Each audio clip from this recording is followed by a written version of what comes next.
Ismael Zambada García, known as El Mayo, was born on January 1, 1948, in El Alamo, a small village in Sinaloa, Mexico. Growing up in a rural and impoverished area, Zambada's early life was marked by hardship and limited opportunities.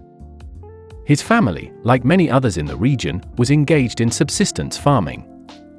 From a young age, Zambada was exposed to the harsh realities of rural life in Sinaloa, where the cultivation of marijuana and opium poppies was a common way for families to make ends meet. The region's mountainous terrain and remote location made it an ideal area for illegal drug production. Zambada's entry into the drug trade was almost inevitable, given the environment he grew up in. Zambada began his involvement in the drug trade as a young man in the late 1960s and early 1970s. He started as a small-time marijuana and poppy grower, working his way up the ranks by cultivating relationships with key figures in the drug trafficking world. His keen understanding of the drug trade, combined with his strategic thinking and ability to navigate the complexities of the underworld, allowed him to rise quickly. By the late 1970s, Zambada had established himself as a significant player in the drug trade. He formed alliances with other burgeoning drug traffickers, including Miguel Ángel Gallardo, known as El Padrino, or the Godfather, who was one of the most powerful drug lords in Mexico at the time. Through these alliances, Zambada gained access to broader distribution networks and more significant resources.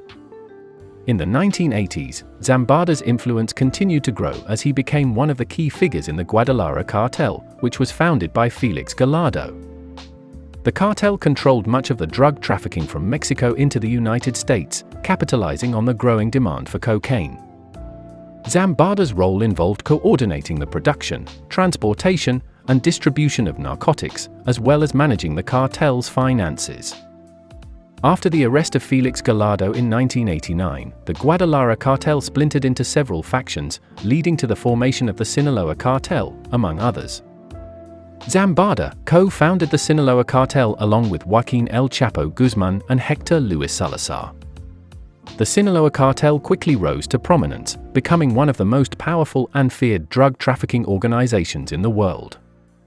As a co-founder and top leader of the Sinaloa Cartel, Zambada played a crucial role in its operations. The cartel controlled a significant portion of the drug trafficking routes into the United States, including the key plazas in Tijuana, Juárez, and Mexicali. Zambada's strategic thinking and organizational skills were instrumental in the cartel's success. Under Zambada's leadership, the Sinaloa Cartel diversified its operations, dealing not only in cocaine but also in heroin, methamphetamine, and marijuana. The cartel also expanded its influence into other criminal activities, such as money laundering, extortion, and human trafficking. Zambada's ability to maintain alliances and manage the cartel's complex operations earned him a reputation as a shrewd and effective leader. Despite his notorious status, Zambada managed to maintain a relatively low profile compared to other drug lords like El Chapo. He rarely appeared in public, and very few photographs of him exist. Zambada's ability to evade capture for decades added to his mystique and legend within the drug trafficking world. Zambada's family also became involved in the drug trade.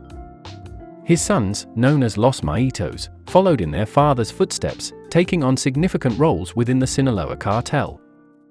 Vicente Zambada, one of his sons, was particularly prominent and was eventually arrested and extradited to the United States, where he cooperated with authorities.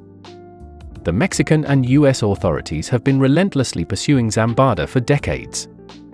Despite numerous operations aimed at capturing him, Zambada managed to evade arrest through a combination of bribery, intelligence, and an extensive network of loyal operatives. His ability to remain at large for so long earned him the nickname the Ghost. Zambada's elusive nature and his role as one of the top leaders of the Sinaloa Cartel made him a high-priority target for both Mexican and U.S. law enforcement agencies. The DEA and other agencies conducted numerous operations aimed at dismantling the Sinaloa Cartel and capturing its leaders. In a surprising turn of events, Zambada reportedly began cooperating with U.S. authorities while still in Mexico. This cooperation included providing valuable information about the inner workings of the Sinaloa Cartel and its rivals. Zambada's decision to cooperate was seen as a strategic move to protect his family and secure a more favorable outcome for himself. Zambada's cooperation with authorities was a significant blow to the Sinaloa Cartel, leading to the arrest and conviction of several high-ranking members. It also provided valuable intelligence that helped law enforcement agencies to better understand and combat the operations of the cartel. Since 1998, Zambada has been wanted by Mexico's Attorney General's office, when it issued bounties totaling $2.8 million on him and 5 other leaders of the Juarez cartel.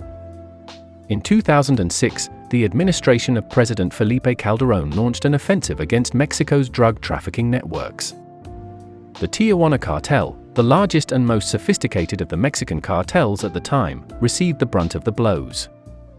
Taking advantage of the pressure being placed on the Tijuana Cartel, other drug bosses, most notably Ismael Zambada and Joaquín Guzmán, began to encroach on strongholds in northwestern Mexico, leading to full-scale war.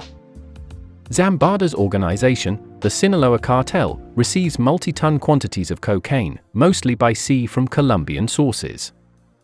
It uses a variety of methods, including planes, trucks, cars, boats, and tunnels to transport the cocaine to the United States. Members of the cartel smuggle the cocaine to distribution cells all across the United States.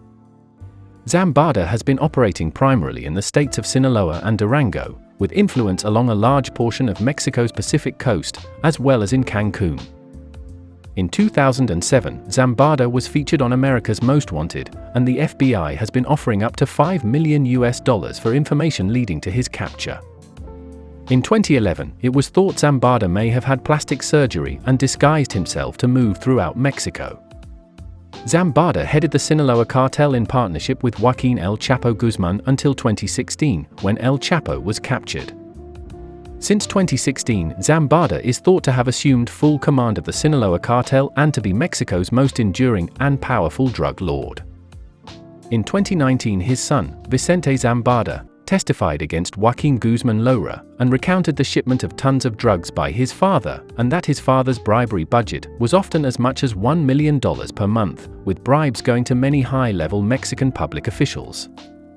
On July 25, 2024, Ismael El Mayo Zambada, alongside the son of El Chapo Guzmán, were arrested by U.S. federal agents in El Paso, Texas. In a written statement, the U.S. Attorney General noted that the two men lead one of the most violent and powerful drug trafficking organizations in the world. American prosecutors say the Sinaloa Cartel is the biggest supplier of drugs to the U.S. The U.S. Drug Enforcement had been offering a reward of up to $15 million for Zambada's capture. During Joaquín El Chapo Guzmán's trial in 2019, his lawyers accused Zambada of bribing the entire Mexican government in exchange for living openly, without fear of prosecution. According to the U.S. State Department, Zambada is also the owner of several legitimate businesses in Mexico, including a large milk company, a bus line, and a hotel, as well as real estate assets. Alongside fentanyl charges, he is also facing charges in the U.S. ranging from drug trafficking, murder and kidnapping amongst other charges. Zambada is arguably the biggest drug lord in the world, and certainly the most influential in the Americas. He had evaded authorities for decades, and as such, his arrest has come as a shock in Mexico.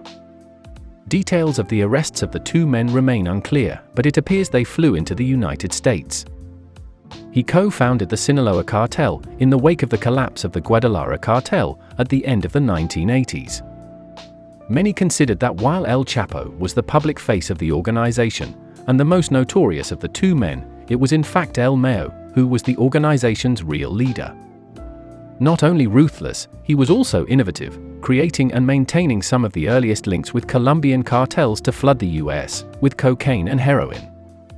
That is no mean feat in the violent, dangerous and treacherous underworld in which he has operated as an unassailable kingpin for many years. Yet that extraordinary resilience appears to have run out in El Paso, Texas, a city blighted by the influx of the synthetic opioid, fentanyl, much of which was smuggled in by his organization.